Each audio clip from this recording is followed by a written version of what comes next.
আসসালামু আলাইকুম দর্শক, আর কিচেনে আপনাদের সবাইকে স্বাগতম। আবারও হাজির হয়ে গেলাম নতুন আরেকটি রেসিপি নিয়ে। আজকে আমি আপনাদেরকে তৈরি করে দেখাবো ফালুদা মিক্স দিয়ে ফালুদা তৈরির রেসিপি। খুবই সহজভাবে দেখিয়ে দেওয়ার চেষ্টা করেছি। আশা করছি আজকের ভিডিওটি আপনাদের কাছে ভালো লাগবে। ফালুদা মিক্স দিয়ে কিভাবে সেরা স্বাদের এই ফালুদা তৈরি করবেন সেই রেসিপিটি আপনাদের সঙ্গে শেয়ার করছি। চলুন তাহলে কথা না বাড়িয়ে শুরু করা যাক ফুল রেসিপিটা। এর জন্যই লাগবে ফালুদা মিক্স। আপনারা যে কোনো ব্র্যান্ডের ফালুদা মিক্স দিতে পারেন। আমি এখানে হাইকো ব্র্যান্ডের ফালুদা মিক্স দিয়েছি। প্রথমে প্যাকেটটি খুলে নিচ্ছি।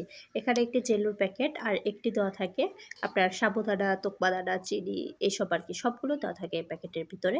আপনি জাস্ট নিয়ে রান্না করবেন। প্রথমে আমি বড় প্যাকেটটি খুলে দেখিয়ে দিচ্ছি যে এই প্যাকেটের ভিতরে কি থাকে।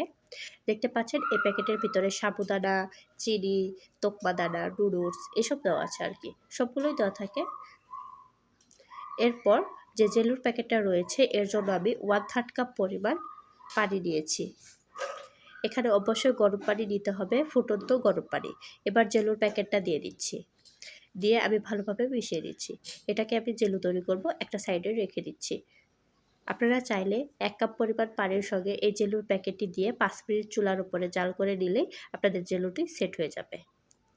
এখানে যেহেতু এক কালার জেলু দেওয়া আছে, আমি আরেক কালার জেলু তৈরি করতে চাচ্ছি। এই জন্য আমি একটি প্যানে দিয়ে দিচ্ছি 1 কাপ পরিমাণ পানি, দিয়ে দিচ্ছি 2 চা চামচ পরিমাণ লেবুর রস, এটা ফ্লেভারের কাজ করবে। এবার দিয়ে দিচ্ছি 1 চা চামচ পরিমাণ আগার আগার পাউডার। এবার ভালোভাবে মিশিয়ে দিচ্ছি। এই বিষয়টা অবশ্যই লক্ষ্য রাখবেন, 1 কাপ পানির জন্য 1 চা চামচ পরিমাণ আগার আগার পাউডার একদম পারফেক্ট। এবার দিয়ে দিলাম 1/3 কাপ পরিমাণ চিনি। এবার চুলার আঁচটা অন করে অনবরত নেড়ে চেড়ে আমি জেলুগুলোকে জাল করে নিচ্ছি। কোনোভাবেই নাড়াচাড়া অফ করা যাবে না, এতে করে নিচে লেগে যেতে পারে। এবার দিয়ে দিচ্ছি সামান্য পরিমাণ গ্রিন ফুড কালার। আপনারা যে কোনো কালার দিতে পারেন। কালারটা দেওয়ার পর আমি আরও 1 মিনিট পর্যন্ত জাল করে নিব। আমি সর্বমোট এখানে 5 মিনিট পরিমাণ জাল করে নিয়েছি। এবার চুলার আঁচটা অফ করে দিব। এবার যে পাত্রে জেলুটা সেট করব সে পাত্রটি নিয়ে নেব। এবার ঢালার সুবিধার জন্য একটি মেজারমেন্ট কাপে আমি মিশ্রণগুলো নিয়ে তারপর পাত্রে ঢেলে দিয়েছি। এবার এভাবেই রেখে দেব একটা সাইডে জেলুগুলো সেট হয়ে যাওয়ার জন্য। এবার ফালুদাটা রান্না করে নিব। এর জন্য 1 লিটার পরিমাণ গরুর দুধ দিয়ে দিচ্ছি। তবে আপনারা চাইলে 1/2 লিটার পরিমাণ দুধও দিতে পারেন। তবে আমার কাছে মনে হয় 150 গ্রাম ফালুদা মিক্সের জন্য 1 লিটার দুধই একদম পারফেক্ট। দুধটা কিছুটা গরম হয়ে এলে এবার সাবুদানার মিশ্রণগুলো দিয়ে দিব। আমার প্রচুর পরিমাণ ঠান্ডা লেগেছে, এর জন্য আমার ভয়েসটা খুবই বাজে শোনা যাচ্ছে, এজন্য আন্তরিকভাবে দুঃখিত। আসলে আমাদের পরিবারের প্রায় লোকই অসুস্থ, সবাই আমাদের জন্য দোয়া করবেন। দেখতে পাচ্ছেন বেশ কিছুক্ষণ আমি জাল করে নিয়েছি। দেখুন তারপরেও সাবুদানার মিশ্রণগুলো সিদ্ধ হয়নি, অর্থাৎ সাবুদানা, নুডলস এগুলো এখনও পুরোপুরি সিদ্ধ হয়নি। আমি আরও কিছুক্ষণ জাল করে নিব। দেখতে পাচ্ছেন আমি বেশ কিছুক্ষণ জাল করে নিয়েছি, অর্থাৎ 15 থেকে 16 মিনিট আমি জাল করে নিয়েছি। এরই মাঝে সাবুদানা এবং কি নুডলস সবগুলোই সিদ্ধ হয়ে গিয়েছে। আমি সবসময় নাড়াচাড়া করি নাই, উপরে কিছুক্ষণ রেখে দিয়েছি। উপরে যখন সর জমে গিয়েছে তারপর সেই সরটাকে সাইড থেকে আলতো করে ভেঙে আমি মাঝখানে দিয়েছি। এতে করে এই ফালুদার মিশ্রণটা খেতে ভীষণ মজার লাগে। আপনারা একবার এভাবে ট্রাই করবেন, মনে হয় স্বাদটা আরও কয়েক গুণ বেড়ে যায়। আমি এভাবে বেশ কিছুক্ষণ জাল করে নেওয়ার পর দেখতে পাচ্ছেন আমাদের সব কিছু সিদ্ধ হয়ে গিয়েছে। এই পর্যায়ে দুধটাও কিন্তু অনেক ঘন হয়ে এসেছে। এবার চুলার আঁচটা অফ করে দিয়েছি। এবার একটি বাটিতে দিয়ে দিচ্ছি। আপনারা অবশ্যই একবার বাসায় ট্রাই করবেন। এই পর্যায়ে অনেকটা পাতলা মনে হলেও এটা ফ্রিজে রেখে দেওয়ার পর অনেকটাই ঘন হয়ে যাবে। এই ফাঁকে দেখুন জেলুগুলো সেট হয়ে গিয়েছে। এবার জেলুগুলোকে আমি কেটে নিচ্ছি। আমি আমার পছন্দ মতো জেলুগুলোকে কেটে নিচ্ছি। আপনারা আপনাদের পছন্দ মতো জেলুগুলোকে কেটে নিতে পারেন।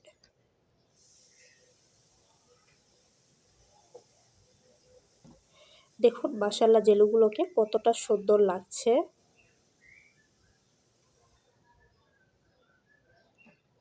এবার এই জেলুটাকে একটা সাইডে রেখে দিচ্ছি। এবার আমি যে জেলুটা বানিয়ে নিয়েছিলাম, দেখুন এই জেলুটাও মাশাআল্লাহ কতটা পরিমাণ সেট হয়েছে।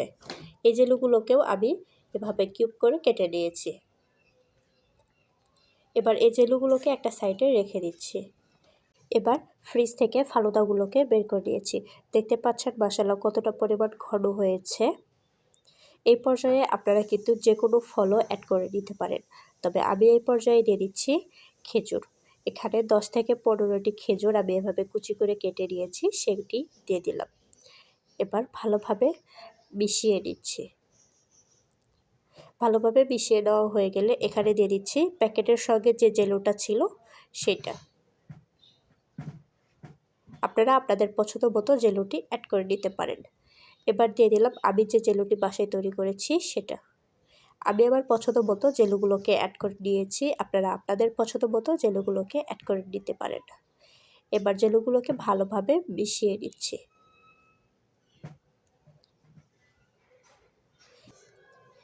এবার ফালুদাগুলোকে সার্ভ করে নিচ্ছি। আপনারা আপনাদের পছন্দ মতো সার্ভ করে নিতে পারেন, তবে আমি আমার পছন্দ মতো সার্ভ করে নিচ্ছি। দেখুন মাশাআল্লাহ কতটা পরিমাণ সুন্দর লাগছে।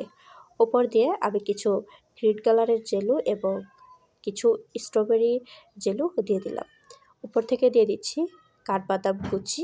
আমি একইভাবে 3টাই সাজিয়ে নিয়েছি। এই পর্যায়ে দিয়ে দিচ্ছি আইসক্রিম।